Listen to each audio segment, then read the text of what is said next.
Hey guys, thank you for listening. Thank you for subscribing. Thank you for sharing with your friends. I got a good deal for you. Our friends over at Polysleep have a sale ongoing until July 9th. Use the promo code Pantelis or go through the link in the description for 30% off. That's 30% off all of Polysleep's famous mattresses and couches. Plus, by using the promo code, you also get an additional Sierra pillow thrown into your cart for free. This offer goes up until July 9th, 2025. Polysleep.ca, promo code Pantelis. I take you for a ride on the devil's ship. I'll take you for a ride where you sink or swim. Now come with me and let this story begin. Welcome to the podcast, Mr. Pereira. Thank you very much for the invitation. So I've seen you a couple of times on online on YouTube because I watched the original Gangsters podcast. I love that stuff.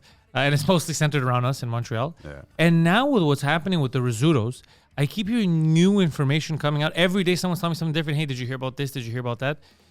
The thing that shocks me, and I want to go from the history of it first and get to it now, but the thing that shocks you the most is I heard the other day that because so many of them are in prison now, they have to pay a lot of their enemies money so that they don't get killed in prison. Is that true? Let's start from the beginning. Yeah, there's a lot of stuff is true. A lot of stuff is just bullshit. Mm-hmm. You know, they're throwing it away. And there's a third stuff also. It's the exterior people want to push an agenda. So police use journalists to push something. So people freak out on the streets and they say, oh no, he's turned on me. So they want war on the streets to the arrests. But to start off, first of all, I'm not an expert at all. But what I do know is I'm in the construction industry, especially in the industrial. And I passed through La Commission Charbonneau. I was one of the main witnesses at the corruption, in the industry. And what I discovered, what I told La Commission Charbonneau, there's intertwined. There's a lot of construction industry that is cultivating this mafia, this corruption industry because it's a lot in cash. I feel like this was common knowledge. There was people that didn't know that there was ties.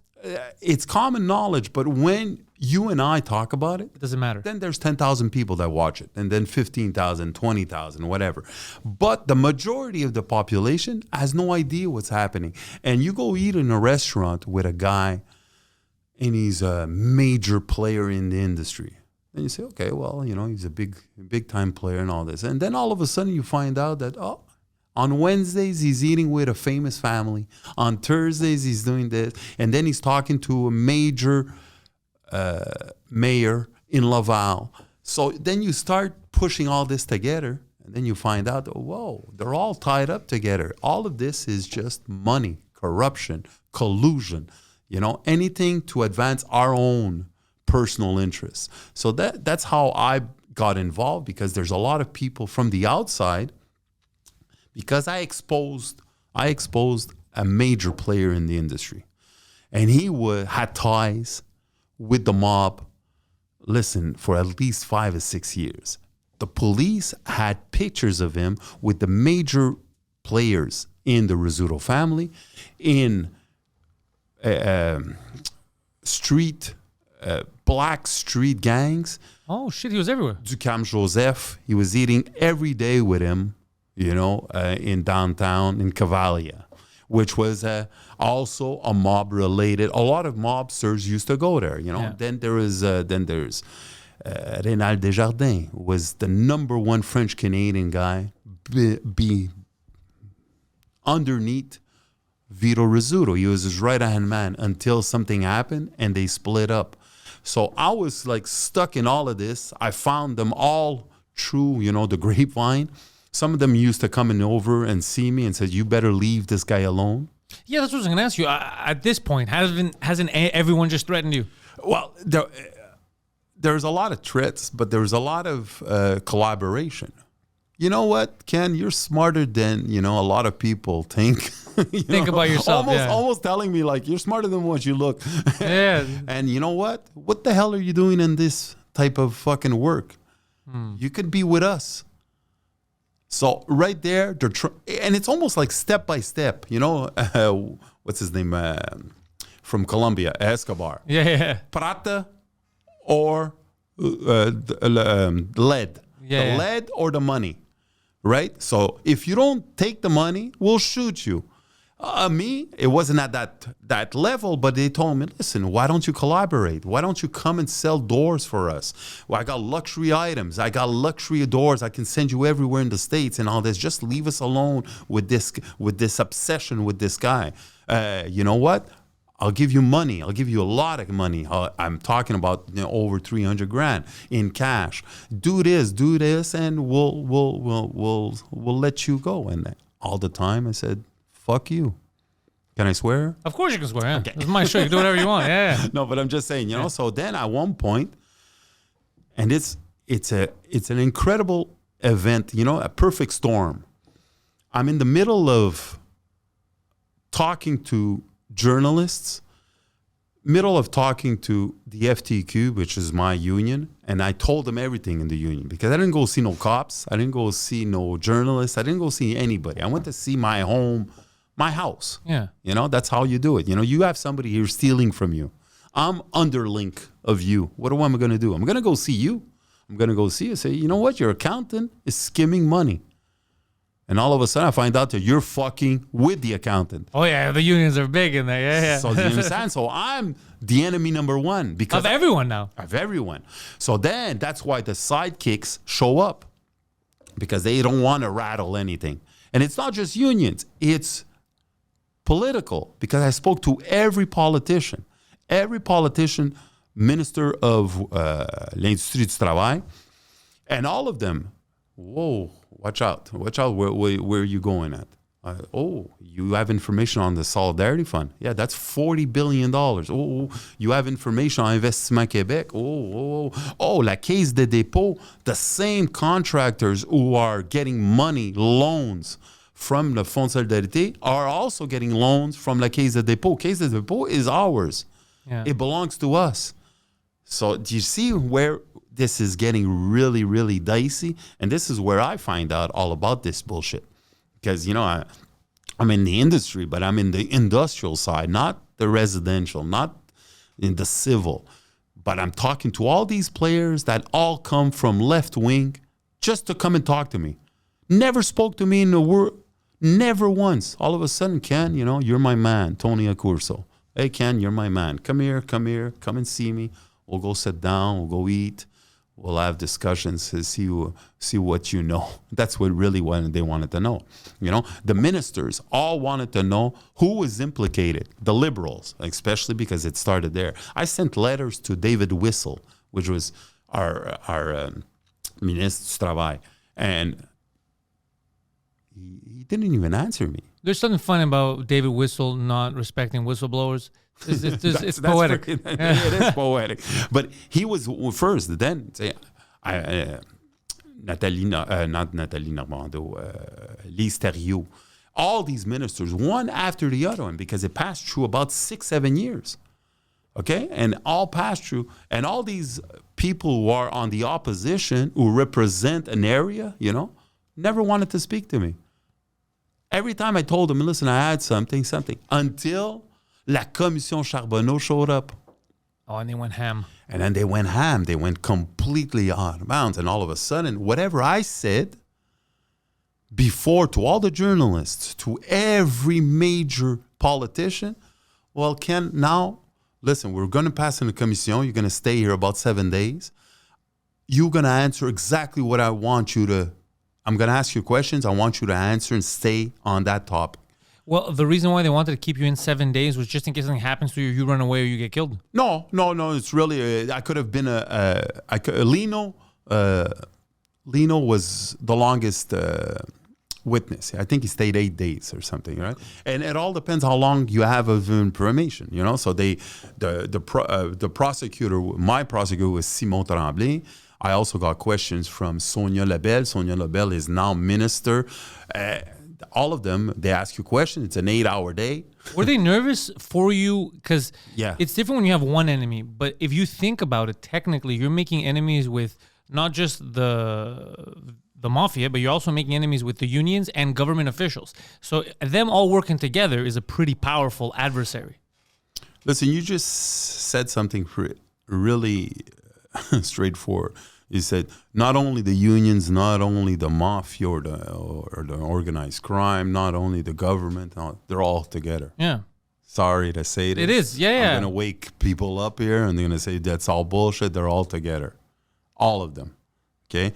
They're all of them saying, like, you see something, right? And you see somebody getting raped on the street.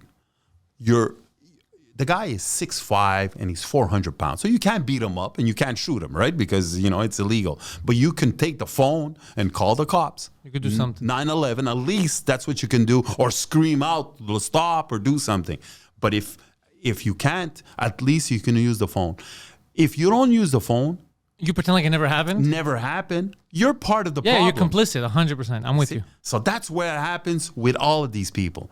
And that's why the complicity makes them part of the problem and not part of the solution. Because they're making it easier for all this kind of stuff to happen. Absolutely. When you have a contractor, okay, I'll give you an example. 3 major players, okay? So I don't want to shoot out names because it's not important, but Vaillancourt is the mayor of Laval. Tony Accurso was one of the biggest contractors in Quebec, okay? And we got politicians who are there also. Vaillancourt is such a dynamic mayor.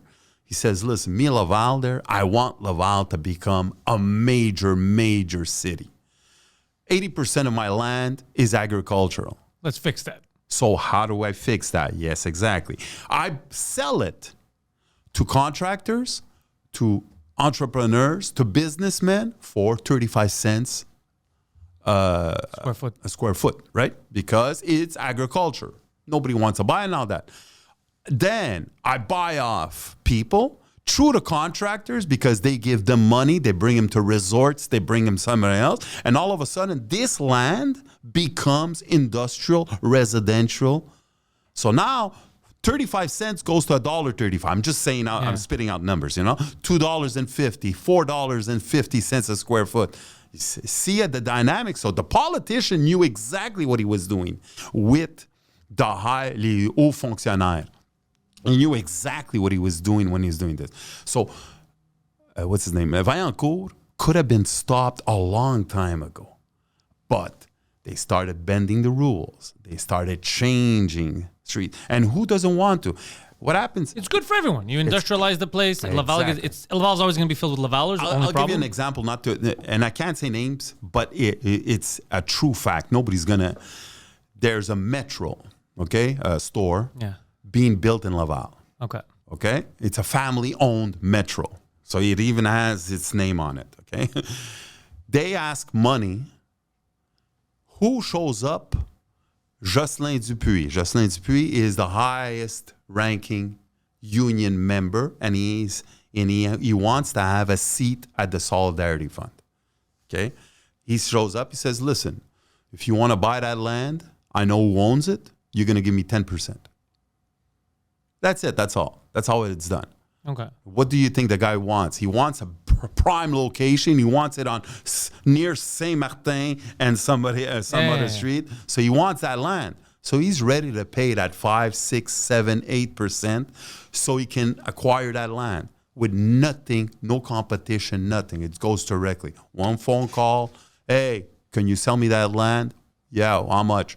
Well, I'm ready to sell it for $4 million. Okay, perfect. 4 million, is that okay for you? Yeah, well, it's 4.4, 4.3, 4.2, whatever. Yeah, whatever. So you see? So everybody's in it. The guy who dezoned that area he says, I didn't get $400,000, but he might get a nice little envelope to pass it through the city of Laval so we get access to this zonage system. Then all of a sudden, then the contractor who sold him the land is also the one who's building the bar. So he's making money on selling it and plus. The FTQ or some high-ranking members of the FTQ, well, they say, okay, you know what? I'm getting 3, 4, 5, 10% on this land. Then you're starting construction. So you have a little company, electrical company. Okay, you got 50 men. It's not huge, but it's a very good company, you know. You start bidding on the electrical aspect of buying, of doing all the work at that metro. You're not known. I show up, knock at the door, and says, "Why are you bidding here?" He says, "Well, it's an open bid." Open bid, yeah. I'm allowed bidding. He says, "Yeah, absolutely, you're allowed bidding, but we don't want you to bid." So the guy says, "Okay." He still bids, wins the contract. You win the contract. You call up the union and say, "I need for this job, I need 25 electricians." So I'll give you. I'm just shooting out numbers. Examples. Yeah. The 25 now. The owner, the boss, the guy who was supposed to get the contract, calls the union and says, "This guy stole the contract from me." So I send them the 20 worst electricians in the business. The guys who can't do shit. Yeah. So you're going to eat your job. That wouldn't have a job if it wasn't for these goddamn unions, but that's not. But do you understand what I'm saying? So that's what happens.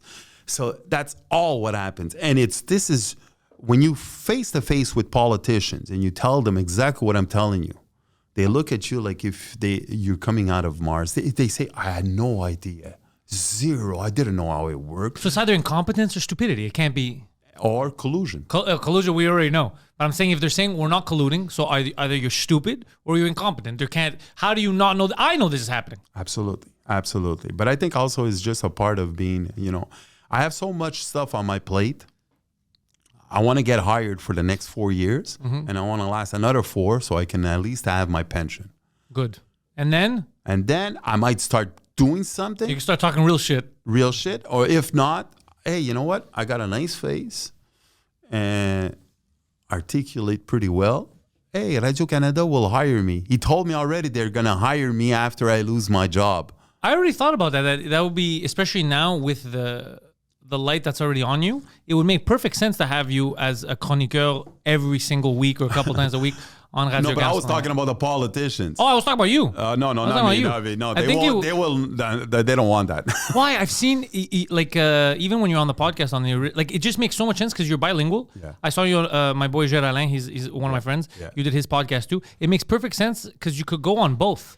You could do the English stuff and the French stuff every week. Hey, what's happening? What's the update? I think you'd be a good. But I guess because they're tied in with those people, they don't want to piss them off. It shows what you're saying. Like I told you, I don't know you personally, right? And I know that you seem not to know you know stuff, but you're saying I'm kind of open-minded, but I don't know anything about the industry. Yeah.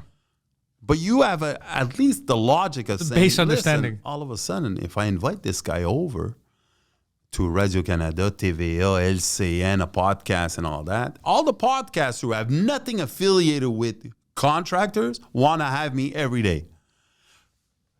Companies like Radio-Canada, entities like established radio don't even want to talk to me. The ones that are tied in with the unions don't want to talk to you. That's some of them don't want suspicious. And I'll tell you another thing, so you understand how this goes far.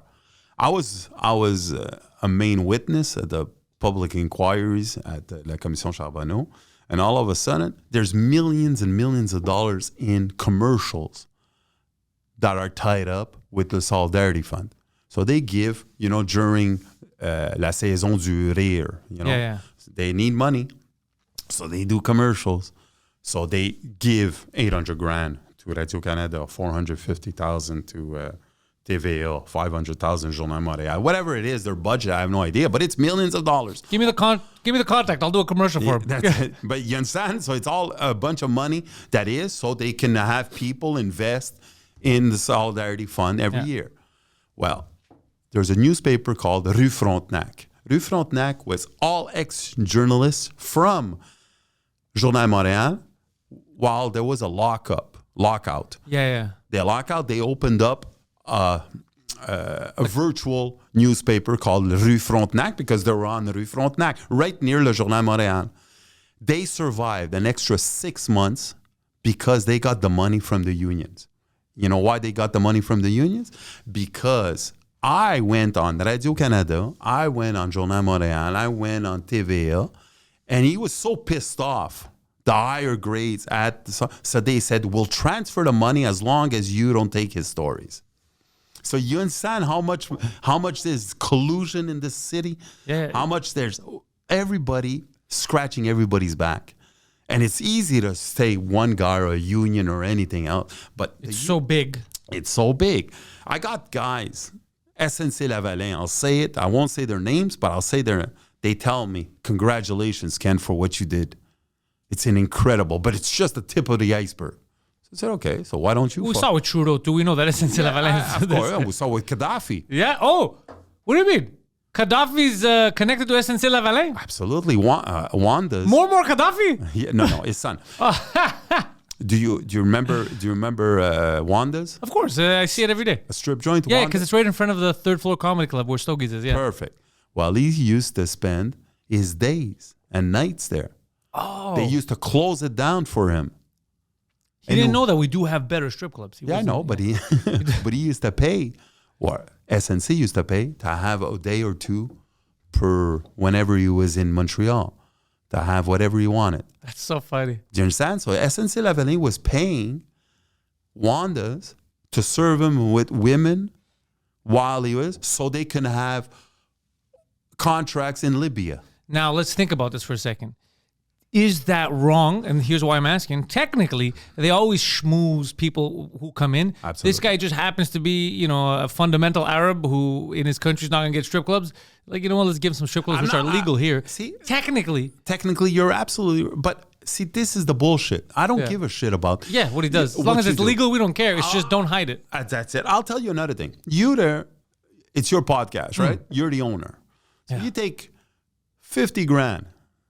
You take it out of here and you start buying whatever you want to with it. Okay, you down payment on a Rolls Royce. I don't give a shit. It's your money. It's a loan. But if I'm taking the people's money, that's where I our public funds, because I was the director of my local and I was seeing my union dues going to stuff that didn't belong to the union. You don't go to Cavalli's with mobsters and mobsters sitting down with them all day having bills of $2,000, $3,000, $4,000 and putting in back of the receipt union related. This is bullshit. Yeah. You understand? The 25th of December, they're at Bullseye and Mont-Tremblant.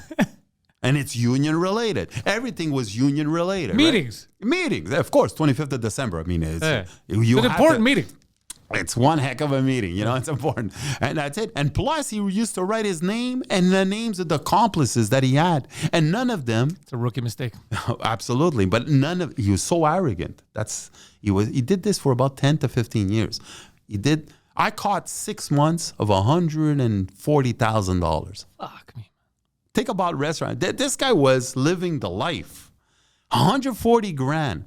So that's why people start saying, shit, these fucking unions, what the fuck are they doing? So I don't like unions. They make me very angry. But I'll tell you something so you understand again where we're going. I was invited at Ottawa to talk in front of the senators, not the hockey team, but the senators. You had a whole week with it last week. I know, but I was It's busy. not my fault you didn't use it. Okay, but I was too busy and I didn't have time for release. What the hell are you guys doing? Look, he needs it 2 days early again. He told me finally stop using the mouse. He won't stop using the mouse. He didn't even know there was another side. I don't think that's a shareable item. It's literally made to share. There's two sides. You know that if you use the promo code intellectuals, you get 15% off and you get your own. Use code intellectuals for your next order on erosandcompany.com. The mouth is supposed to be mine and the is supposed to be yours. Yeah, but you want to change it up. And you know what? Why is it always salty? So I passed a bill and I helped to write it, which was called a C-377. C-377 is a transparency bill. So everything that is related to how can I say, unions, funds, religious groups, foundations, even the hockey league union, the National Hockey League Players Association is a I can't find the word, but it means supposed to be like non-profit? Non-profit organization. Okay. Thank you. So all these four all went to contest my decision to speak in front of the Senate. The NHLPA went against you. All of them. All of them. Okay? And I'll tell you this, which is kind of funny because I'm going there to pass. I'm just going to speak Fucking Brendan Shanahan. I'm going to speak against the unions, not the unions. I just want it to be transparent. All I want is you, as a union member, being able to go on a website and see, okay, there's $500 million in this account in the union, 750,000 went to this. $2 million is for rent and board and businesses and whatever, secretaries, all this. So we diversify. So every worker knows exactly where his money goes.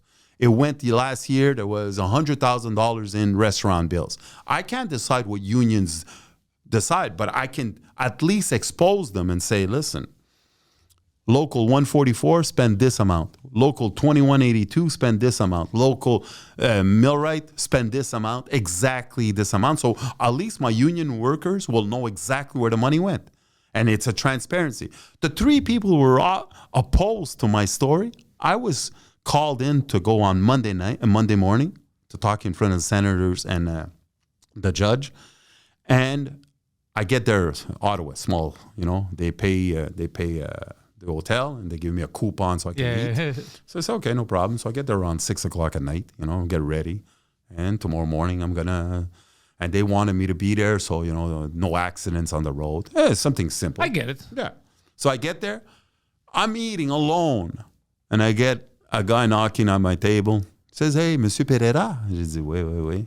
Bienvenue. Félicitations for what you did. Incredible. This after the public inquiry. Congratulating you, being cool. Exactly. He says, I represent Jack, and Jack attorneys at law, I said, oh, yeah, okay. And who do you represent? Oh, I represent religious groups. And I see what you're saying, and I see what you wrote, and I see what you're doing. But you have to understand that if this applies to us, our religious groups, a lot of people will not give us money because we have a lot of major players who don't want to be associated with Muslims, who don't want to be associated with Catholics, they just want to give us money, but don't want to be identified. So I say, I understand your point of view, but that's not my war. Yeah. You go. You're paying $400 an hour to be here. Me, I come here with $0. Yeah. Okay, so I'm walking towards Ottawa, the Parliament. Got another guy knocking on my back. Says, hey, Monsieur Pereira, félicitations. I say, oui, merci. I represent Peter, and Peter attorney. And who I represent? I represent the foundations, les fondations all over Canada. And I understand your point of view, Ken. I really do, but you have to understand something. If your law passes or what you want to pass, a lot of people, our foundations want to stay anonymous. We don't want, and we get a much major player money from. And then you start thinking, say, oh, these foundations give money to politicians. Corporations give money to the foundations. It's almost like a corruption, a side thing. It's 100% a corruption. Exactly. You can't give it to the politician directly. So you give it to some foundation. Some foundation opens up a company, and that company sends money to the liberals, to conservatives, and all that. Same thing. I'm walking inside the Parliament, National Hockey League Players Association. That's the funniest thing. And he tells me, Ken, I know you're going to be a main speaker here. I just want you to know that, a lot of hockey players make a fortune, make a lot of money, and we know that middle class workers don't make that amount, and sometimes there's, but we don't want this to be exposed, and I'll tell you, I'll go straight to the point. Brad Marchand's going to kick your ass if you fuck around.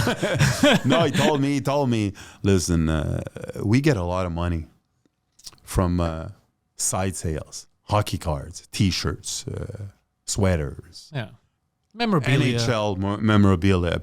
And if this is exposed, well, not only they'll find out that he's making $4 million just as a hockey player, but he's making 14 out of this or whatever amount. I'm just exaggerating, but so he says, this is why we're opposed to it. It's a bad look. It looks bad. He says, you know what? You're getting paid like the other guy told me, and the other guy told me you're getting paid $400 here an hour to come and plead your thing. Say it. Yeah.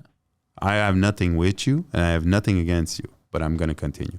The law passed, All the senators told me, "Thank you very much. It's because of you." Nice. I'm not. You made it through.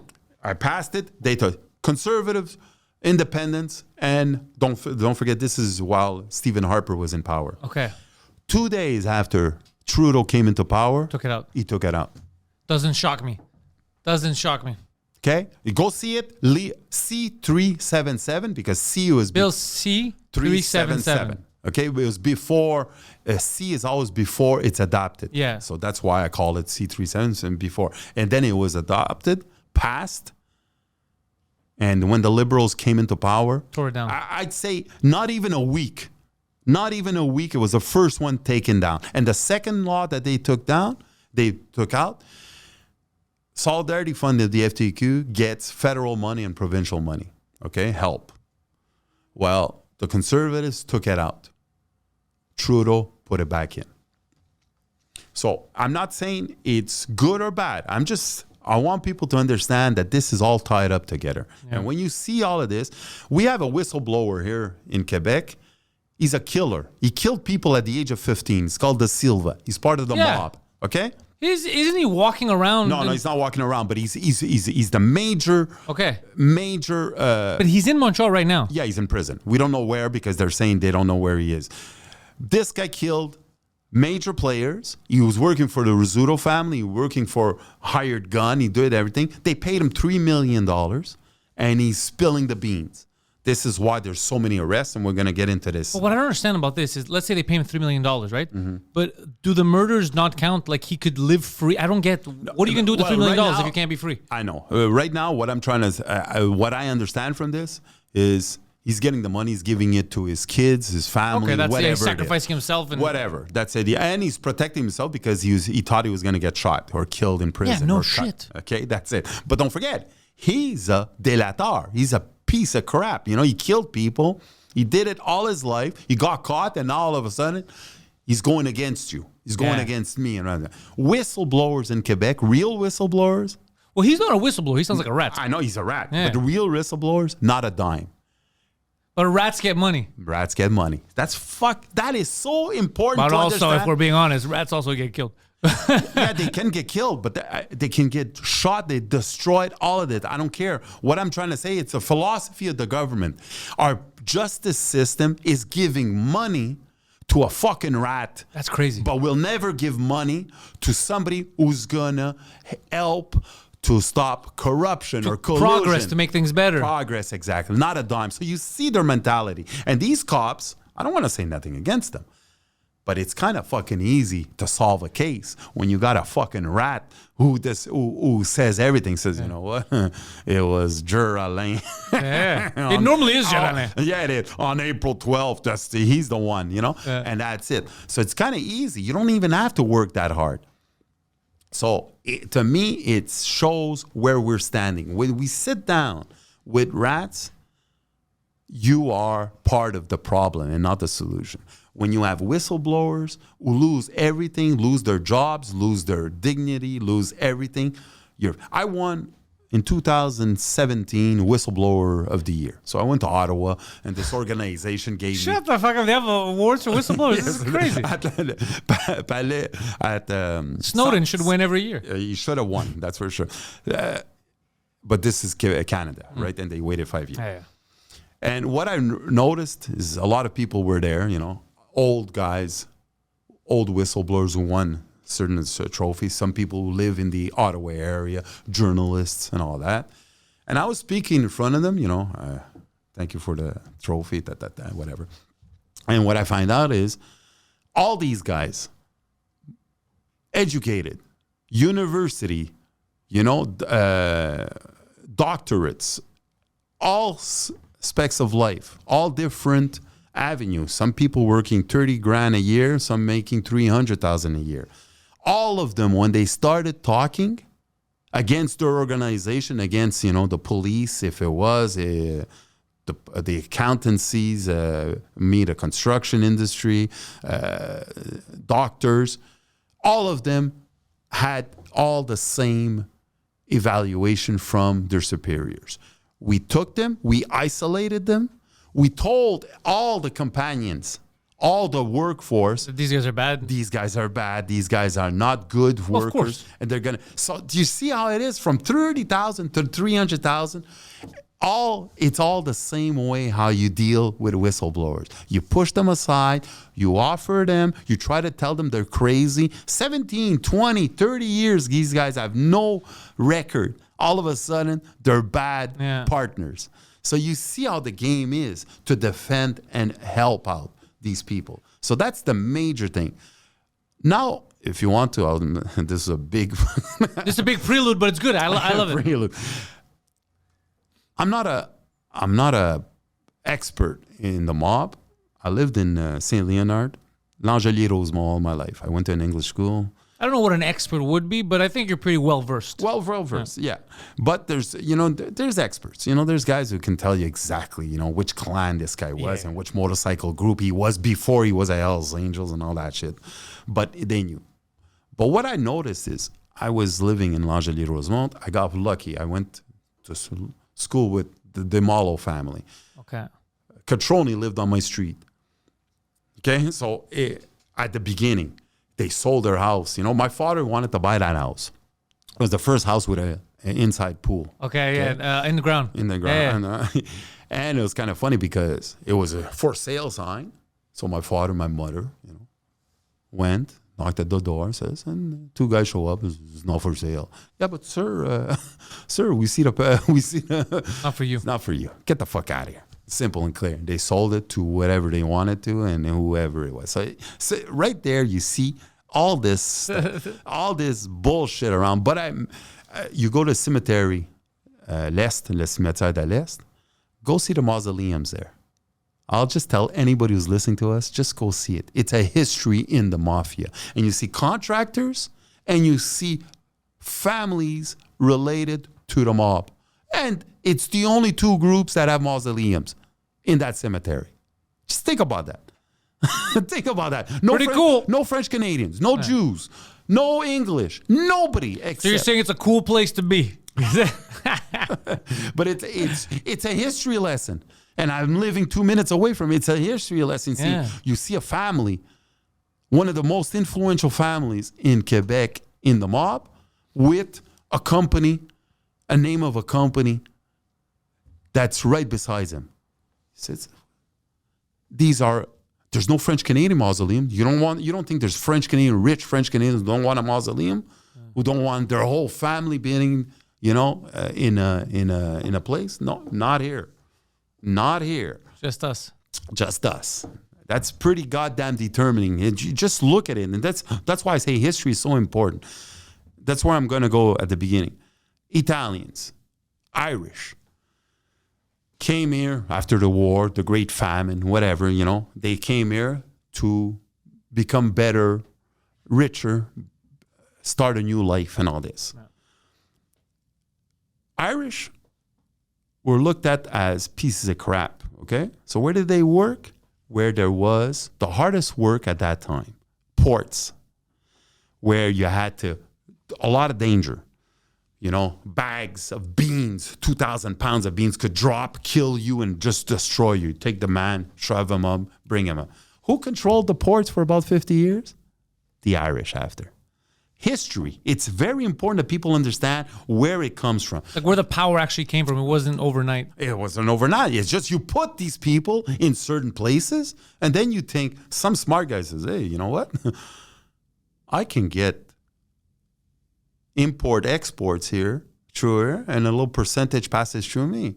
And I can even make more money if some other groups tell me, you call the cops on them, you call the cops on these containers and not these containers. Do you I understand? could already see the future. In 5 years, the Indians are going to dominate Canadian coffee.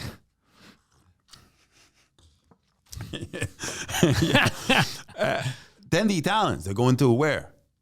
A lot of them came from Sicily. A lot of them came from the South. What do they know how to do? Are they university? No. They're looked at, frowned at. Yeah. So the Greeks do the same thing. Same they thing. hated them, Portuguese. Yeah, Same thing. The Portuguese. Yeah. Spanish. All that. The majority were Europeans, right? They came in the bulk, right? And what did they do? They go into construction. They go into stuff. Greeks went into restaurants. Yeah. You know, it's history. It's simple, clear. Portuguese, they came from the Azores, which is an island in the middle. A lot of them went into, they're not too educated. They went into hotelry. They cleaned houses, maids and all that. The guys who looked even better, guys and women, they went into restaurants. They went as bartenders, waitresses and all that. So you see history, that's how it is. The Italians went into construction. A lot of them went into construction, and they started, not a collusion, they started saying, let's protect ourselves. Which is what you should do. Exactly, as a community. So they started building together, living together, and saying, you know what? I don't want no fucking Greek in my area. I understand. And I don't want no fucking Portuguese. I'm going to build these houses with Italians, made by Italians. And the intention is to sell to Italians. And to sell to Italians. Yeah. And seeing art is formed and all that's it. So then a lot of these guys, the little percentage that are working says, hey, I'm not made. I'm a made man in Italy. I made this. Mussolini got me out of here and all this. I'm going to the States. I'm going to New York. Hey, but I'll go to Montreal. And Montreal is very important in all these dynamics because it's like New York. It has a port. French connection. Why are we so important in this story? Not because we're super fucking smart. There's laboratories in Marseille. Heroin laboratories who are coming from Asia. Going to Marseille. Marseille speaks French. They don't speak to Americans. They don't speak their language. We have Catroni here. We have French, Canadian, Italian, close to the Italian mob in the States that controls them. Says, let's pass it through here. The Irish are with us. We have port authority, much less visually applied by the FBI. Yeah, they can't see it's our country. Cops don't look at it as much. Let's pass it through Montreal. Let's go. This is how Montreal became a platform. History. It's impressive. Simple, clear. Let's not try to make it, oh, this is it. With demographics comes logic and numbers. Demographics means who are the most here? The Irish came in huge quantities and the Italians. Yeah. Okay. French Canadians associated themselves with the Irish. Why? Because they hate the English. Simple. It's history. It's right in your front of your face. That's why we have a lot of French Canadians who got married to the Irish. And the Irish, because they're French Canadians, kept their name. In England, they used to tell them to get rid of their name and all that. So this is how the Irish and the French Canadians got together. The Italians, they did another part and all this. And all of a sudden, they joined together. But with demographics, they have a huge amount. Now, 50, 60 years later, the Italians, like the Greeks, like the Portuguese, like the French, do not come to Europe, from Europe to Canada. We have laws here that say because of Bill 101, French-Canadian bills, say we have to keep our French.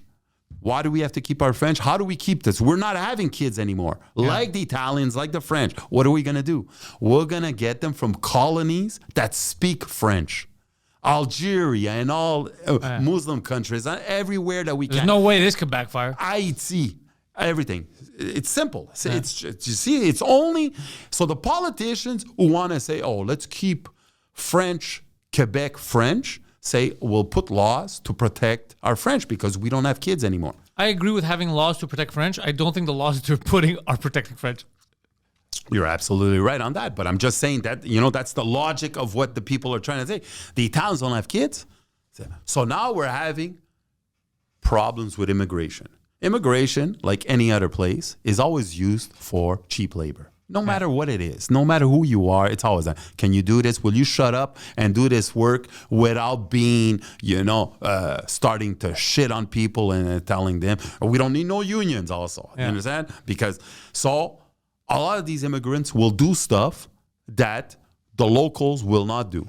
Okay? Agriculture, whatever it is. Construction, the port. Like the Irish. The French Canadian didn't want to go there.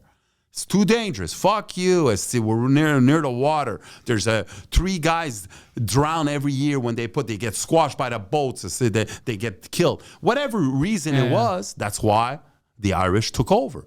Illegally, they took over, and some of them after took over the unions and at the longshoremen's. Yeah, the longshoremen, yeah. That's what it happens. So now we don't have Italians anymore. We don't have French. The Italians don't have kids. So the Rizzutos don't have a generation. They have one generation. The second generation, who's our soldiers? Much less Italians than they were before. Much less people and let's put a boxing. You're a fucking street fighter. You become a world champion. Your son is never a world champion. No. Because he's living in luxury. Luxury, exactly. So it's the same shit with gangsters. I'm ready to hold a fucking gun in my pocket.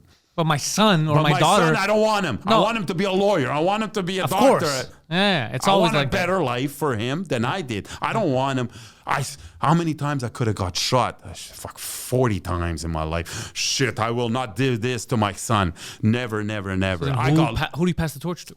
That's it. So then all these immigrants who are French speaking come in, don't have the same opportunities that the Italians, and so they say, we're going to roam the streets. They don't want us in their gangs. So blacks start having their areas. Yeah. And then they start saying, the fuck you doing? You want 50 grand? You want 10% of my kilo of coke? You 60-year-old Hells Angels, you piece of shit. I'm not giving you a dime. Then the mob shows up, and then there's an Algerian or a gang that comes from a war-torn country. And the Italian's 70 years old, 60 years old, brings his soldiers that are 45, and he says, he holds a gun, but it's kind of light on his hands. And this guy saw 60 genocides in Africa. Yeah. He committed 4 of them. Committed 4 of them, exactly, Yeah, he's like, I don't care. You're an old man. And even his soldier is nothing compared to him. Yeah. Zero. It doesn't even look at him. You're looking at a killer. You're looking at him in his eyes. This guy killed 20 people. You killed nobody. Yeah. You're gonna fucking play with me? Yeah. I went to prison, in a rat-torn fucking. I had to eat 17 cockroaches a day to survive. I'm not. If I go to prison in Canada, I have a full course meal. Yeah. I have everything. I have a gym. You think I'm scared? And it's the mentality, and this is why there's an evolution. This is why we're gonna have more and more crime, more and more dangerous, because the old mob is not the same as the new mob. So here's my thing is a few years ago I did a show in a prison, and it was one of those prisons in Sherbrooke where it's like the in-between. You have people who are under 2 years and over 2 years, so they kind of mix people that shouldn't be there with people that should be there, so they get one of the most dangerous. Yeah, it's crazy. So I was asking, because some of my jokes like, oh, that might piss some people off or whatever, and I was asking the security, I go, what will you really get here? Like, what's the most dangerous thing happening in Montreal? I don't really hear about the mob. And this was a few years ago. He goes, you're not going to hear about it yet because they don't want to talk about it because it makes them seem racist in the media. Yeah. Our biggest problem, he tells me, are Islamic gangs. Yeah. And I am like, what are you talking about? There's no Islamic gangs. He goes, dude, it is so crazy. Yeah. Because there used to be like a decorum with the Mafia and even the Hells, like on who they would kill. Yeah. With these guys, they don't give a fuck. It could be a lady outside of a grocery store that looked at them crooked. He goes, so we have a big problem because they'll shoot at police. But they don't say it publicly because even though a lot of our people tell the media, hey, this is an issue, you should make it, they go, we don't want to mention if it's a different race because it's going to make us look racist. So you never heard about it. And then now, because of what's happening, and you hear about Arabs with attitude, Arab power, it's the first time people are hearing about it. But this isn't new. No. This has been building up for a while. Not only did they build up, what do you do with people that you were scared of? You kill them or you make them join you. You pay them off. So the Italian mob, Hells Angels, do we have enough soldiers to kill them and get rid of these guys? There's a lot of guys. Can't get rid of them. Yeah. So you know what? We'll hire them for contract. So these guys become their guns. These guys become their men in the streets. So these guys, after a year, 2, 5, fuck you. You think I have to work for you? I control the street. I work for you. I make you millions. Yeah. Now I want the millions. And the powers to be in position are older. Yeah. And some of them don't have the torque like Vito, who had, who could sit down all of them. Don't forget that Gregory Woolley, a black Hells Angels, got shot because of what's happening with the Silva. Simple and clear. It's Really? It's information that De Silva gave to the cops That got him killed. Yeah, that got him the shot. That got people nervous, and they say he's gonna stalk about us and all this to get a better deal. So let's shoot him right now. Let's kill him right now. So that's what happens. So this is why it's very important that people understand what journalists and cops are doing. Also, they're throwing these names out there, so they want the beehive to go berserk. And if the beehive goes berserk, they all come out individually, and then you can kill them much easier, or put them in prison or get the information from them. But the last 2 weeks that everyone's talking about how this mass scale arrests that are happening with Hell's Angels and mostly the Italian mob. The Rizzuto clan, the whole clan. Yeah. Doesn't this is what I don't get is if you only go after one and you don't go after everyone at the same time, aren't you basically just saying, okay, now the province belongs to these street gangs because we're taking their competition out of the way? Aren't you making it harder for yourself later? Because now it becomes closed. Now there's no rivalry. You've taken them off the streets. You have one or two gangs that dominate everything. Isn't that going to make it harder? And why are they picking? I feel like they're picking sides. They go, now Quebec belongs to these guys. You're all right about in all of what you're saying. Okay. But I'm going to tell you something. You have to listen to one thing. Follow the money. Yeah. Okay. Remember Miami Vice? Do you remember Miami Vice? Of course. Sonny and Crockett, right? They're living what? Hell, they're living luxury hotels, luxury apartments, condos. They're drug dealers, really what they are. They're undercover, but they're drug dealers, right? They got these huge boats, these Ferraris and all this shit. If they stop drugs tomorrow morning, they're street cops. Do they really want it to stop? Just between me and you there. Yeah. So cops say, okay, look at this. I got this perfect solution. Rizzutos have kept the calm here. We want dignity for the people, or we want a bigger budget. Oof. Maybe we'll put some fucking beehives everywhere. Government will react. Government will give us much more money to combat the drug problem, combat the crime. But in a certain sense, we helped it grow. So in the short term, they're thinking about themselves. They're saying, we're going to put our budget from 500 million to $1 billion. Numbers, right? So that's why. The DEA, the Drug Enforcement Agency, has quadrupled their money. Remember Reagan, drug on wars? Yeah. He The was war putting drugs, the wars. He was bringing the drugs in. He ran Contra, all that stuff. That's it. So that's all bullshit. So that's why I tell you, history has to be repeated. People have to understand and look at it. Not look at it with the side of Ken Pereira. Take my little part. Take your little part. Take a cop's part. Take everybody's part and put it all together and do that soup. Because then you'll find out if it tastes good or it's too much fucking salt in it. And that's what people don't want to understand. And that's why politicians, when I was telling them about the construction industry, they knew fuck all. They knew shit. They brought me to restaurants. Hey, Ken, you can eat that steak, huh? So the fuck, I ate steak all my life. I don't need you to fucking... You're not impressing me. Not impressing me at all. Then cops were put... and this... So you understand, because a lot of people will listen to this and say, oh shit, okay, maybe it makes sense or whatever. Cops were put on a special group, okay, to investigate mob related with construction industry. I spoke to a group, I'll say about 6 or 7 together. They didn't even know how many unions there was in Quebec. They didn't even know which are the most corrupt in a certain sense. Nothing. They had no idea.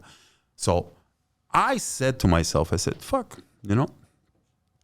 how the fuck can you put these rookies on special assignments and make them learn on the job? They're not stupid, these guys. They're not stupid. I'm not saying anything, but do you remember American Gangster? With Denzel Washington and Russell Crowe? Yeah.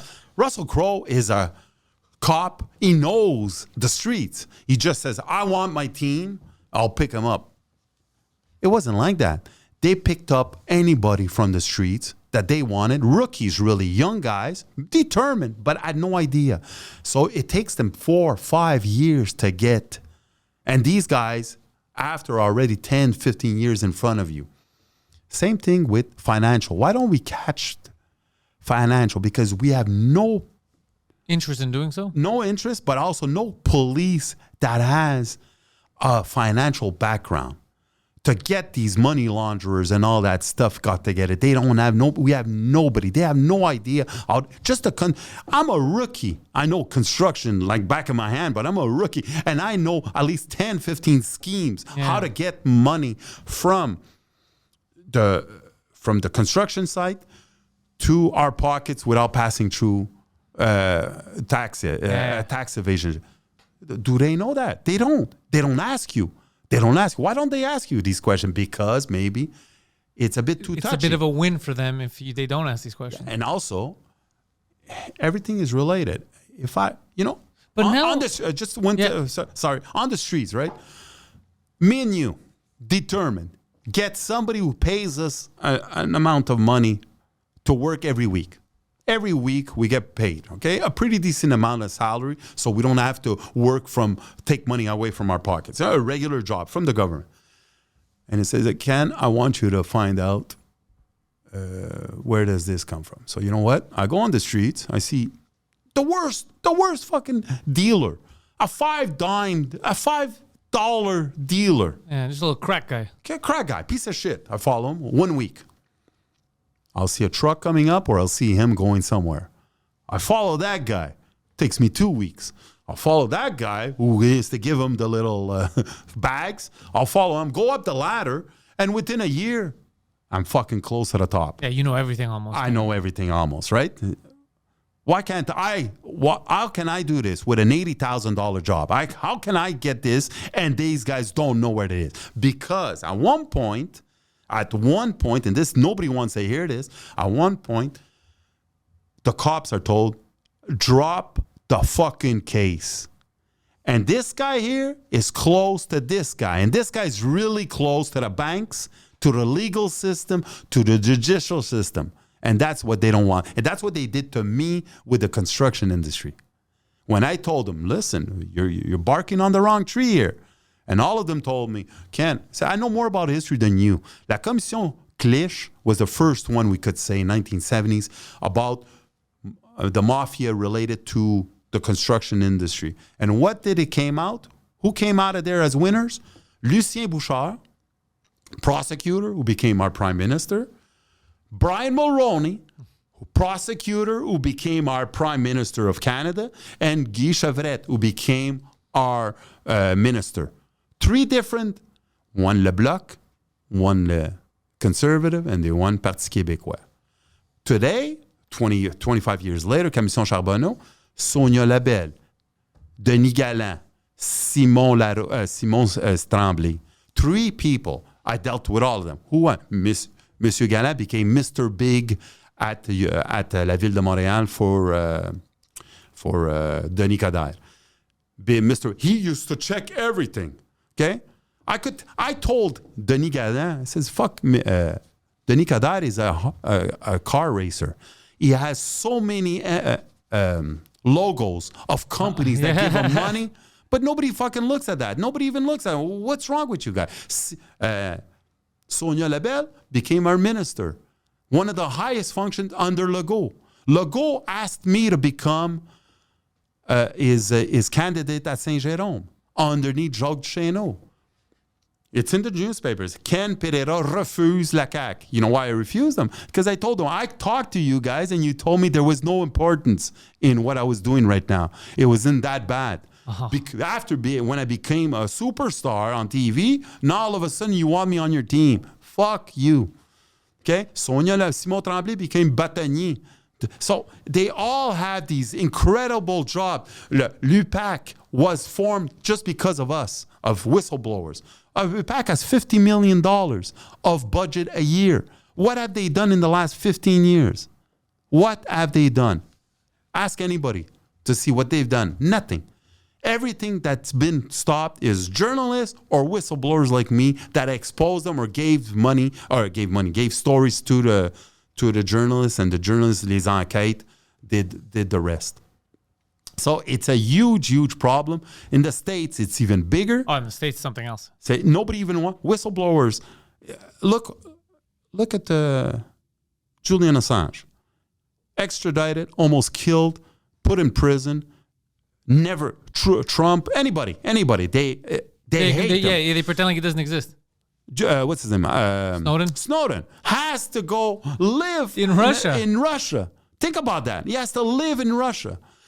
The guy who exposed them is, who helped them expose them is a journalist. I forgot his name. But he got kicked out of The Intercept, a newspaper that, a website that he started himself. So you see who's the enemies of the people. Yeah. You know? I'm fucking with you. And it's incredible. And then they'll call you a fucking rat. They'll call you a rat. They'll put you on the same position so people will not talk. Yeah. Because who wants to be exposed? There's a difference between a rat and a whistleblower. A rat, course. you're in with someone and then you fuck them over. You rat on them. A whistleblower is someone who's doing his job. He's like, hey, this guy, what's going on here? Absolutely. Yeah. But they don't do that. You know, a rat's a piece of shit. I killed 4 people. Yeah. And now I turn my back on you. Now I don't like rats. I don't want to go to prison. I don't want to go to prison. So I'm gonna rat on you. I'm gonna rat. You know what? They're full of shit. Yeah. But that's what it is. That's what it is. But when politicians deal with rats, that means they're very close to them. Yeah, they're all rats together. They're all fucking rats. Nest. And that's what people don't like to understand and hear. But that's what's happening right now also with the mob. The demographics shows that they don't have the soldiers to be. They have to hire people. So when you hire people, you're not family, you know? And you don't know what's... And they hired all the people that now are taking over from them aggressively. But what I'm worried about as just an onlooker is... If again, since you're playing sides, you're choosing. You know, we're going to arrest all these people. They're attacking the older generation. They're attacking the Hells Angels and the Mafia, which means you're setting it up. It's a layup for the new young gangs. But now these young gangs that they themselves, the cops. I don't know if the cops are lying, but the cops themselves were saying, "Oh, they're very violent. They don't care who you are. They don't have the decorum of the mob, so they'll shoot anyone." So then, why would you give them complete control? That's what I'm saying. Is to me. There's so many holes. Short term, I think it's power and money. Because they say, oh, the streets are so dangerous. You got to give us more of a budget. Is that it? That's it. And there's also another thing. They don't really care about the people on the streets. Okay. They don't care about that. Like Monsieur, Madame, like a person who just gets shot, a lady. They don't care. The first war of the Hells Angels, why everything stopped. There was killings every day. I think there's over 80 murders.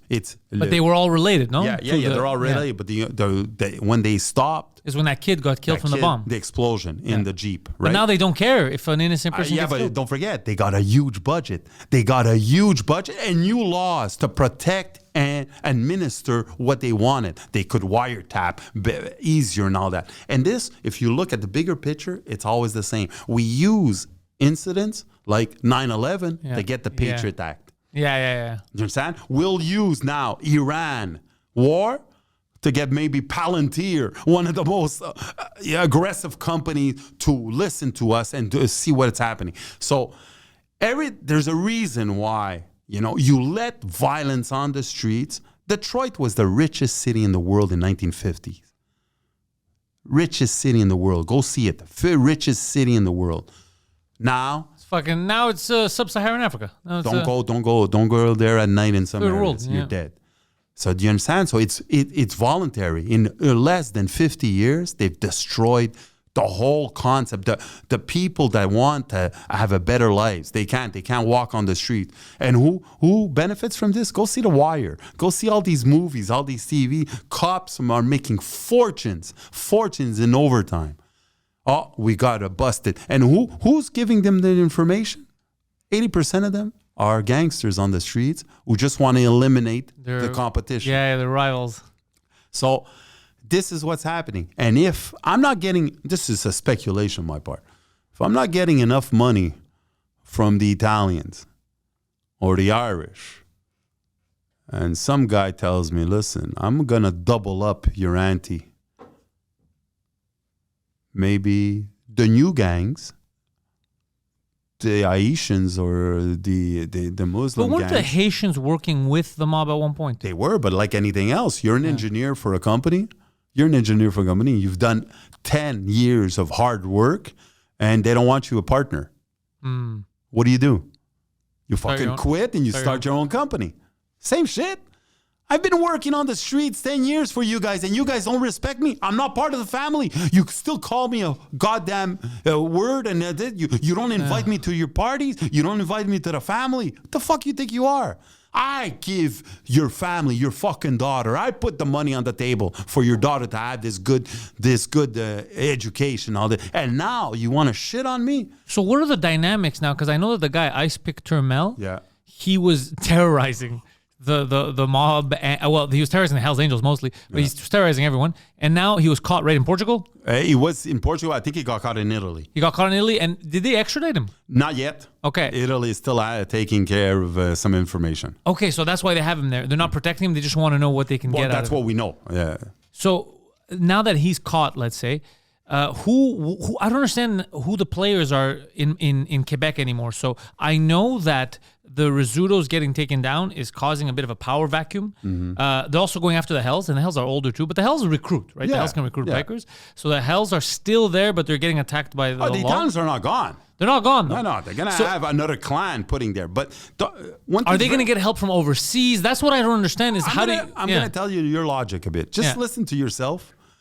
We got a guy who's called Pic Turmel, Yeah.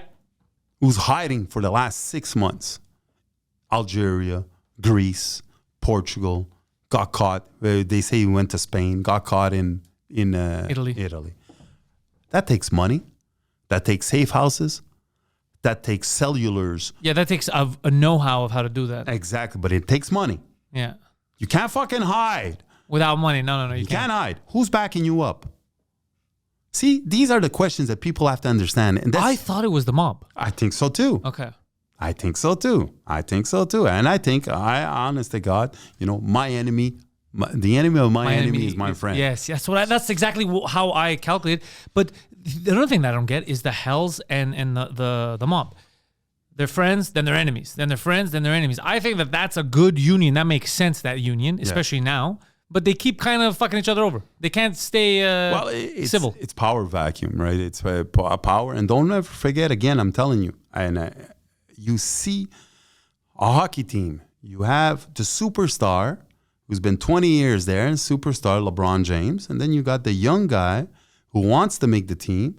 He's playing with his friends, and he says, you know what? This guy's here just because of his reputation, and he's not pulling The numbers he I'm used to. doing everything. Yeah. I'm playing the defense. He's doing fuck all. He's just coming up the game. That's it. I said we ask him not to play defense because he's too tired and he's too. So I'm doing everything here, and he's getting the glory. I got enough of this shit. So you got a power vacuum inside This is sports. This is life. It's everything. I'm here with you. You got another guy here he's pulling 5,000 views. I come here once a month. I'm pulling 100,000, right? Yeah. The fuck you paying this guy again? Yeah. After a year, you don't even think of paying me the amount you're paying him. You don't even have that dignity to do that. I'm gonna start my own shit. Fuck you. Or I get into a fucking war with you. I'll destroy you and all that shit. Because then it's family. It's all this. Italians. There's so many stories. I deserve more. I brought you here. I protected you. Remember, I protected you in 1975. Yeah, Greeks do the same shit. That's it. Yeah. We all do it. Burks. Did you ever hear the story of Burks, the family? No. Oh fuck! You gotta get somebody who invites you here, or maybe somewhere else.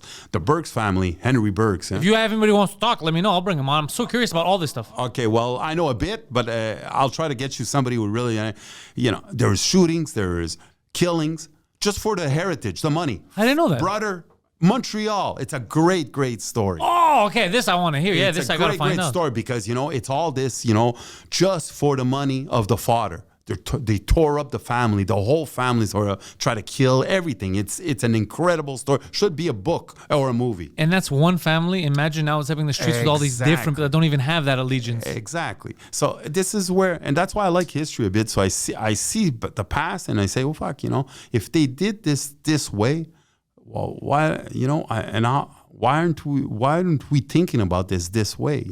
These companies, these contractors, these firms have all dealt with monsters. Yeah. SNC Lavalin dealt with monsters. Legit, Gaddafi. Legit. Yeah. Not just Gaddafi, but Congo. Fuck. Yeah. I send people everywhere because my union, my local was millwrights, and millwrights are industrial mechanics. So we do all huge paper mills, refineries, chemical plants. Okay, big stuff. Just big, not residential, but big, huge, big contracts. So I sent them a lot of them to other countries, So I sent them Congo, give you an example, mining. I get there, I said, fuck this, there's a civil war there, 30 years. Yeah. So what the fuck's wrong? I can't send you there. He says, and you have Rwanda was trying to take the shit. That's it. Entrepreneurs tell me, don't worry about it. We got the military that's protecting our areas. So there's a civil war in Congo, the Republic of Congo, where people are being killed for the last 20, 30 By the years. Rwandan, yeah. And where there's money, that's protected. that is protected. And Canadian mines, Canadian huge conglomerates are there. And they're protected. So I'm killing you here, and here it's okay. I drive in with the plane, I pilot in, come in with my little fucking t-shirt, and I look all right with my shorts. It's fucking warm here. I'm making my fucking $200,000 a year, doing it, taking my plane every 4 weeks, coming back or whatever. And right besides me, there's fucking people getting killed for the last 20 years. And nobody says a fucking word. So people have to start waking up a bit, but they don't want to wake up. They don't want to hear the truth. They just say, no, it's more complicated than that. I heard these people tell me this. C'est plus compliqué que ça, là, tu sais, no, it ain't that complicated. I found out within a year. 15 years, this fucking director was there skimming, taking money. 6 months, I destroyed him. It's because I wanted to. You guys don't want it to. You guys were part of the union, the executive, and you approved all his expenses. So it's that thing. And then there's the side orders, the collateral damage that people don't look. It's like, I'm spending $100,000 a year in restaurants. You think the restaurant's going to call up? No, that's good money. Like everyone's making some kind of money. So that's understandable. The restaurant will tell me, fuck Ken, I don't know. I'm not part of the Hells. I'm not part of the mob. He's coming here with $3,000 in cash. He'll pay it and that's it. What do you want me to do? Hey, I don't give a shit. I'm not here. But now all these people that got arrested, are they in danger in prison? Is that a real thing? There's a power vacuum, so every time there's power, there is. And because I heard that they're paying. I hate you. Yeah. You and I are in the same clan, but I hate you. You've always undermined me. Is it time now to kill you and blame the other guys? Because that's what I heard yesterday. The guy goes, hey, did you know I heard that they have to pay $30,000 a week or a month or whatever, the Rizzuto's to Arab Power so they don't get killed in prison? I was like, fuck, I don't know. I have no idea. I wouldn't be surprised there's an amount of money. I don't know what it is. Don't ever forget, again, history. Gotti had to pay money. He was the boss in New York. The boss of the bosses he killed. When he got into prison, he had to pay money. He was an old man. Yeah, different world. There's more of them than of you. Yeah. Okay, you want to play this game here? You ain't going to play it too long. And that's it. So if there's 70 Arabs to 2 Italians, I don't give a shit the power you have outside. Yeah, in here you got nothing. You got nothing. So are they giving them money? Are they paying them nothing? Absolutely. I wouldn't be surprised. Eh? Everybody. The power reverses. It's always the same. If the Italians or the Hells Angels are in a wing, and then the blue, les Reds are in another one, and the Arabs are in another one, and all this. If you're in the wrong thing, how do you survive? You stick to your clan. And if if your clan is not big enough, you better have balls of steel and fight the hell or pay. You know how the Italians, they would fight each other, the different clans? For right now with Arabs with attitude and Arab power, do they like each other or they don't like each other? I think they're fighting together. Okay, so they like each other. They have one purpose, but after they will. Them too, just like the Italians, they're going to start fighting each other. Well, go to Middle East. Yeah. Look at all these countries. All these countries. Everyone does the same fucking shit, man. Same shit. That's why I told you when I talked to the whistleblowers, whether you're making $500,000 or you're making $30,000, the result is the same shit.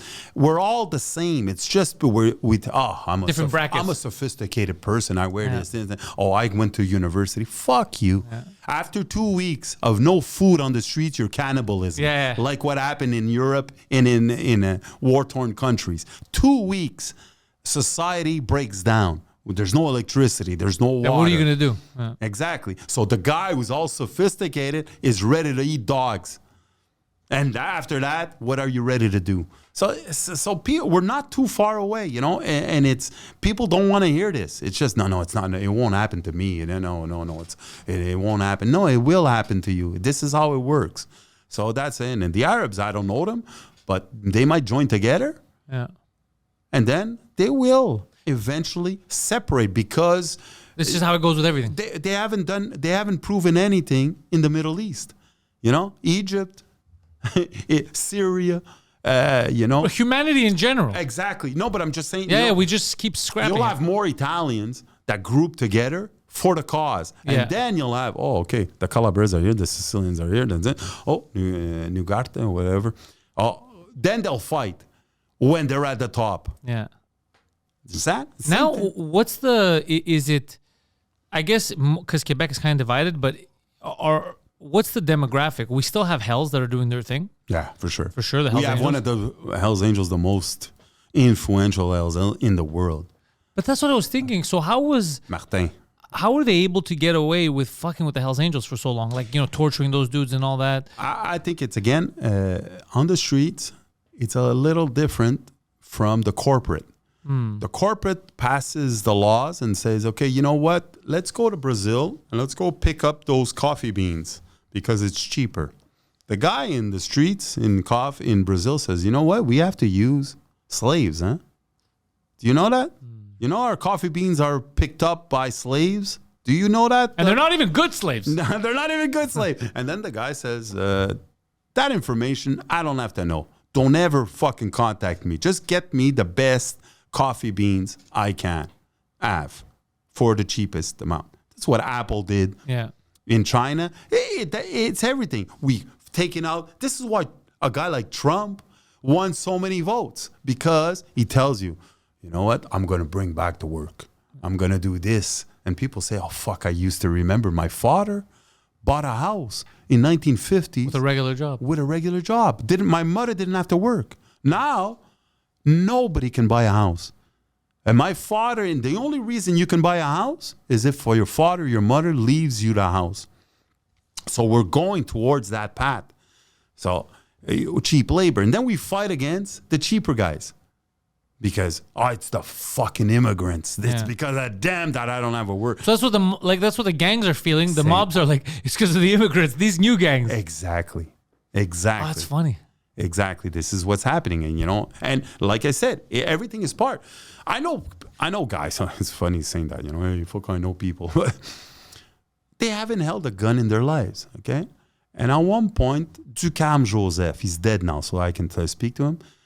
He wanted to meet me because he says that you need help, you tell me, I'll fucking get rid of all these fucking wops. Ducam Joseph, who got killed supposedly later, by... What he wanted to have infiltrate the Solidarity Fund, get money, and get it his way. One of the most radical guys in Montreal. He was part of I think it was a bus line of 69 or 59. His gang was called that because it was a bus line that went through Saint Michel. Okay, the 69 Crips or something like that. I don't know. I don't want to say a number. Yeah, but I remember. I remember. I heard a few of them. Yeah, but it was the street line of the bus, and then he controlled all that shit. He started controlling clubs. He used to go to bars, to strip joints, see the Italian guy with a fucking Rolex, and says, "Give me the fucking Rolex." And he had two guys who were 15 years old with fucking guns who would shoot him there. What did the tough guy do? Take out his Rolex, give it to him, go scream at his compadres. But that's what it is. So the evolution has just gone bigger. Now cartels are getting... they're coming in? They're coming in, but not just cartels. Their mentality. That's why Pic-Turmel burning... he was using cartel tactics. Cartel tactics. Everybody's scared of all these things, all of them. You can be, this is not James Bond, with Goldfinger, do you expect me to talk? Remember with the laser beam going? You're going to talk and you're still going to get killed. Yeah, with the laser beam going towards, I expect you to die. Yeah. There's no James Bond. Within 2 minutes, you're talking. Yeah. It's all bullshit. This, oh fuck, I can survive. No, not if I set you on fire. Exactly. I'm burning your fucking feet right now. That's just the hors d'oeuvre. But is it true what they say that now they'll attack innocent people, or are they saying that so that the public just hates these, like everyone that's... I think you're right on it. I think it's part of everything. It's part of, they're hitting innocent people, and that might be the reason, oh fuck, he's the cousin of you. So you better pay that fucking drug, because I don't even care if he doesn't owe me money. He's part of your family, and I'll fucking shoot him. So he's the innocent part. The other one is, they're hyping this up for the budget. Yeah, that's what. Yeah, because it sounds stupid to me that you have these new gangs that come up, and then they're just like, let's just shoot everyone. Yeah. Then you're gonna get killed. Then the military's gonna That's it. So they're one more, and the other one, journalists are using this to hype up their own career. They're doing podcasts now. Yeah. They're doing this. They're doing movies. They're writing books. They're all their little stories that before you had these journalists who were crime related. Now they're dramatizing.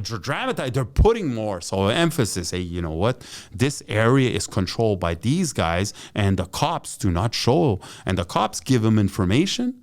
So they boost their thing saying, we need more bodysuits. We need more cars. We need more budget. Access to people's emails. Access to whatever it is. So we change the law. So the politician who's on top of this gets all this information.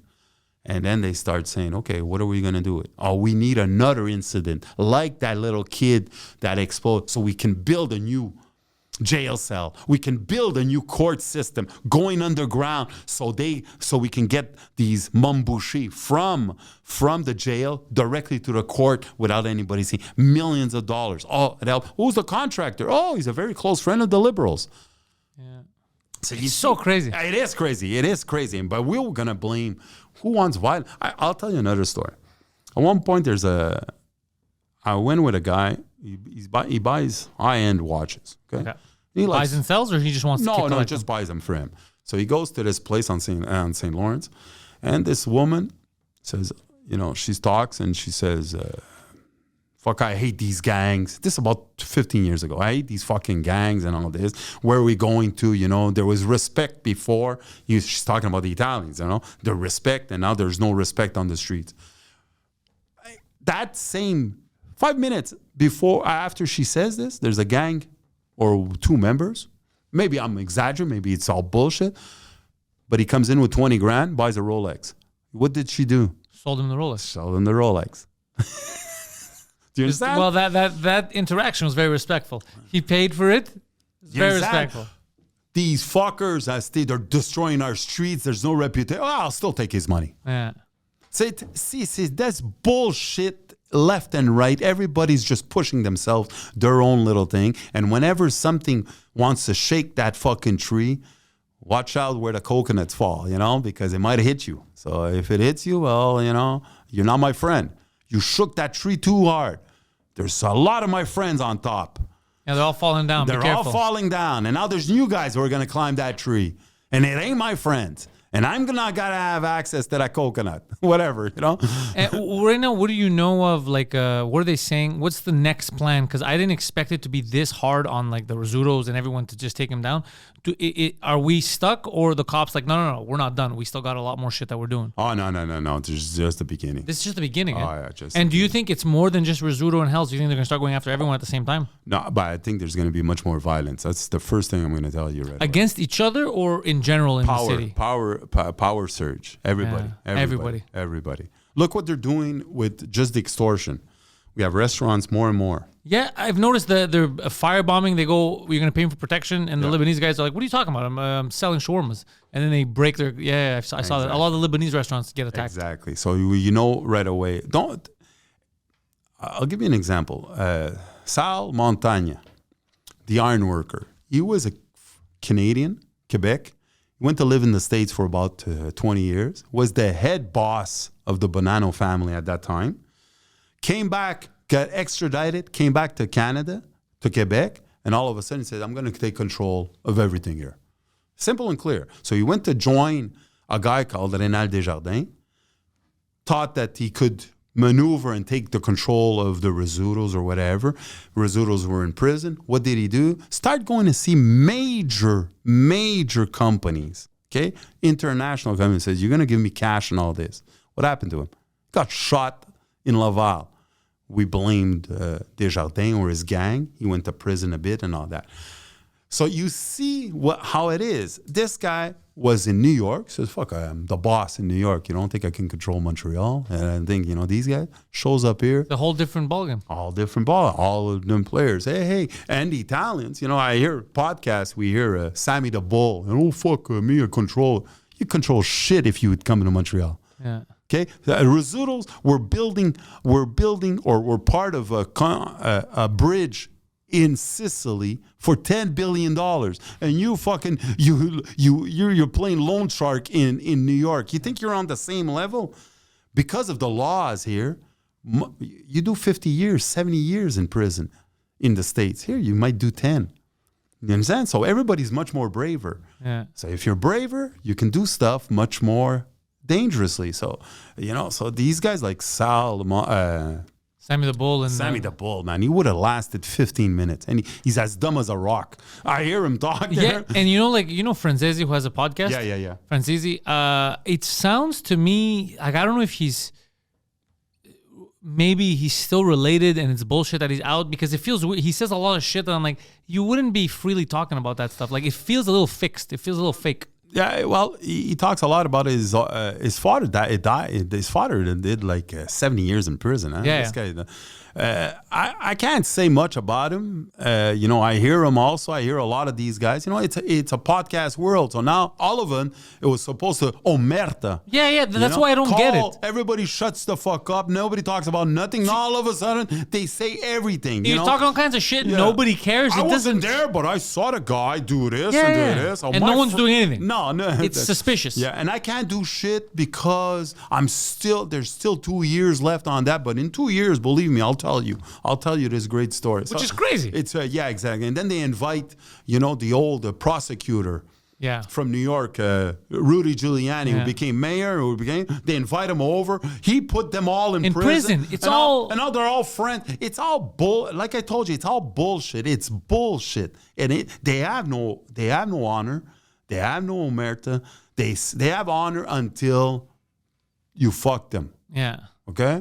That's it, we don't sell heroin. No. We don't sell heroin. Yeah. But we knew that there was a clan. But we brought it in. We facilitated everything. Yeah. The Ray DeMaio, he was a fucker. He's a dangerous man. He sold heroin, so we got rid of him, and all this shit. Hey, you dealt with him every day. And the reason you didn't kill him, because he's a fucking killer. Yeah. 10 times more than you. So you got scared of him. And that's why. And this is what's happening here. You're having guys. It makes perfect sense what you said about the young guys coming up. But they're hungry. You remember them, Godfather. Yeah. You see Robert De Niro, small guy. Then you see him bigger. And then you see he's not killing because they want to make him look like, he's just a businessman smarter than the rest, right? Or Al Pacino and all that. Yeah. But after you see guys stabbing a guy in the neck with a pick, an ice pick. Yeah. How fucking scary is that?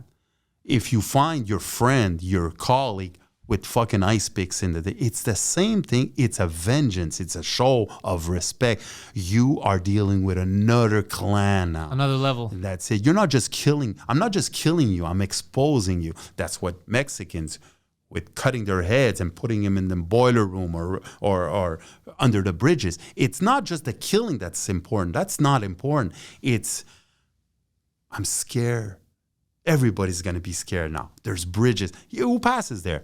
The normal person who wants to say something, and there's the cop. Says, fuck, you think for fucking 50 pesos I'm going to fucking go against them? Yeah. Fuck you.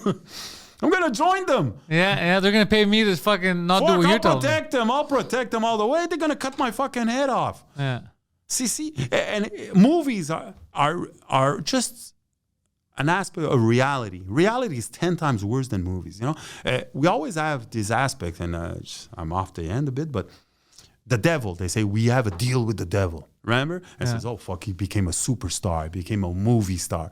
The devil is the worst kind. He doesn't deal with you. He doesn't give you record deals. He says, you do what I want you to do or I kill you now. That's the devil. Yeah. He doesn't give you, oh, you know what? I'll give you glory and riches, and then I'll come and get your soul. It ain't work that way. A devil is a devil. He'll say, I do what I want to with you. Right now, I'll fucking rape you. I'll destroy you. I'll pedophile you. I have all the. That's a devil.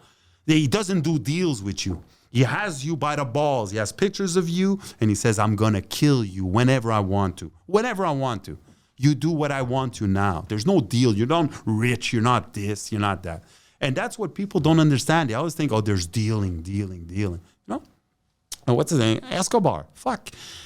Escobar was the richest man maybe in the world at one point, you know?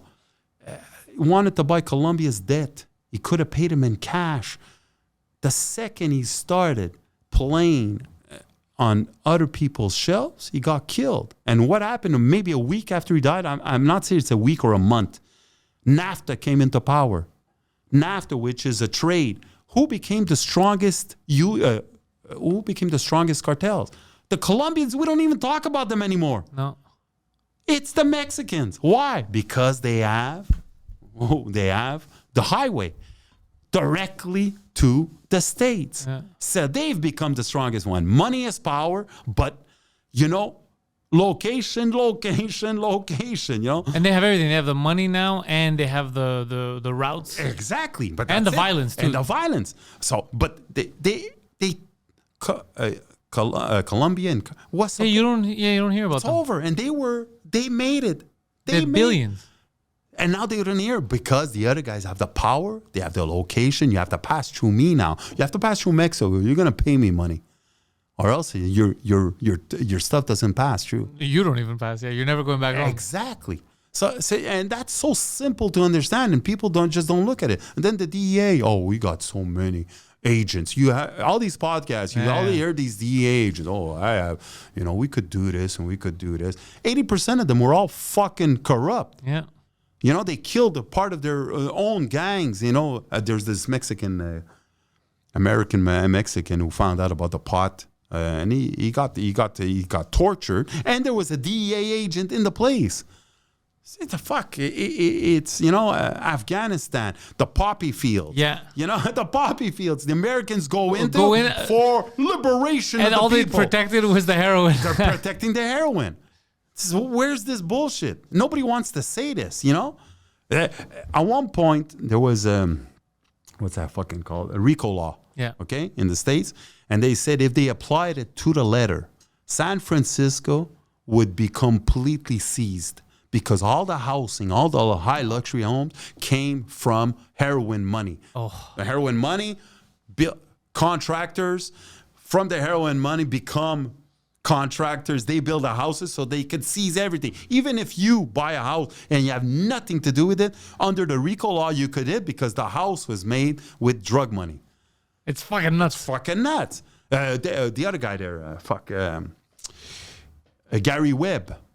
Gary Webb was a journalist, okay? He won multiple Pulitzers because he exposed the cartels. Oh, was this the Iran-Contra guy? Yes, exactly. Yeah. The San Francisco Chronicles and all that shit. when they were trying to fucking silence him and even the government got involved. He shot himself twice in the head and they call it a suicide. Shot himself twice. That's what happens. That's how the suicide's so nice you have to do it twice. Twice. Think about that. Think about just shooting yourself twice in the head. It's so stupid. And we're gullible. Yeah. Well, yeah, of course. Of course. Ooh, what's wrong with you? Fuck, of course. He just shot himself in the head 2 times. That's how it works. Foster, the guy of Hillary Clinton, we think is his lover or whatever, you know, but he was going to supposedly expose him for Mena, Arkansas, and the drugs that came in. We found him shot near a tree, but his gun was about 17 feet away. But that's what happens. You shoot yourself, and then like a chicken, you start running towards a tree. I don't know why you're questioning this stuff. Yeah, you're right about that. I think you're the problem. Yeah, you're absolutely right. Sometimes, you know, I just go off the deep end. It's you. The issue's you. Well, I have to admit, I think you're right. Mena, Arkansas. Nobody knows about Mena. We're poorest fucking state in the state. Who's the governor?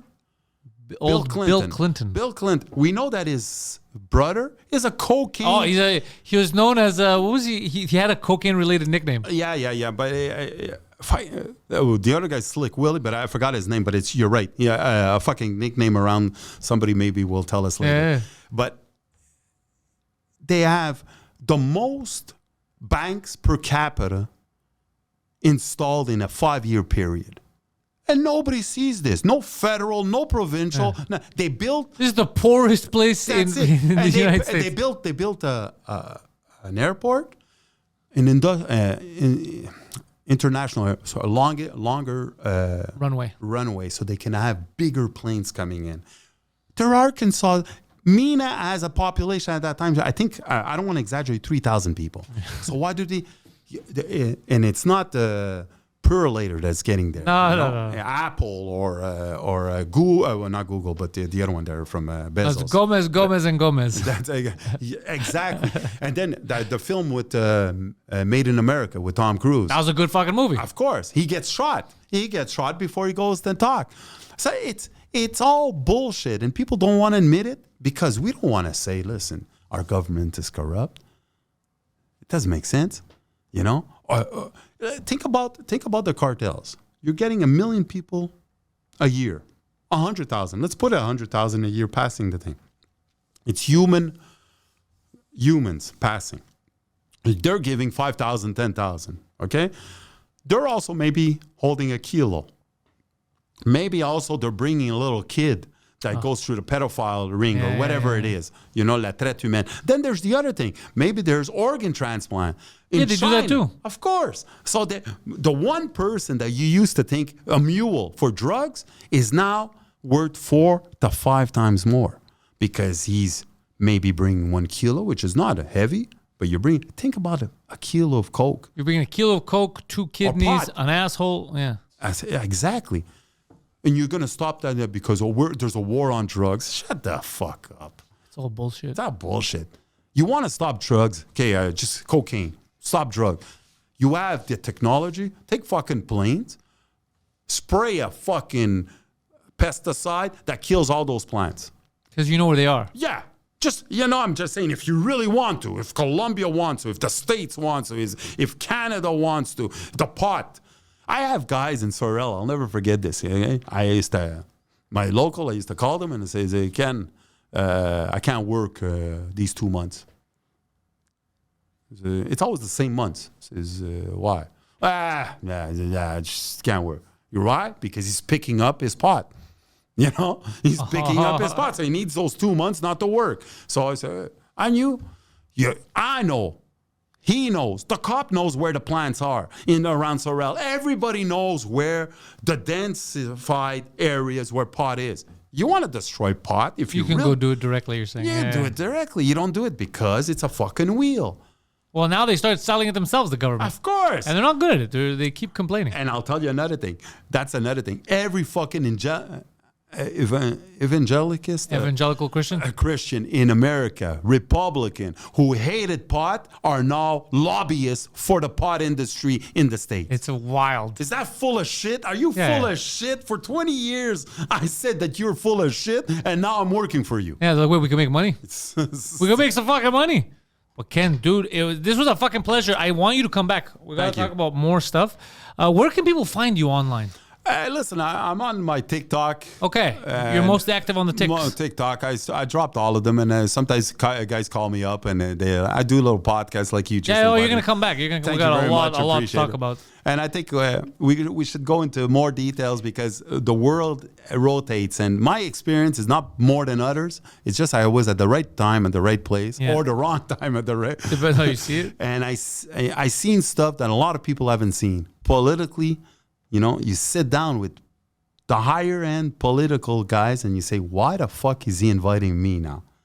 Who the fuck? Why am I invited? What does he have to gain, this politician, from me? And then after a while, it's just information. Information is power. That's all they want. Yeah. They don't want to change the system. They could have changed the construction industry. They want to know what you know so they can navigate. That's it. All these fucks. Well, I fucking appreciate it, dude. You're a cool dude. Thank you, sir. And I appreciate the work you do. Yeah. I'm super entertained, and I feel like I learn more and more when I hear you talk. Hopefully. I even heard you on Cube Radio recently, too. You were there. I saw video clips of that. So thanks a lot. You're going to come back. Thank you, sir. Take care. Welcome everybody to the thoughts in my head. All my confessions are the latest trend. I'll post them on my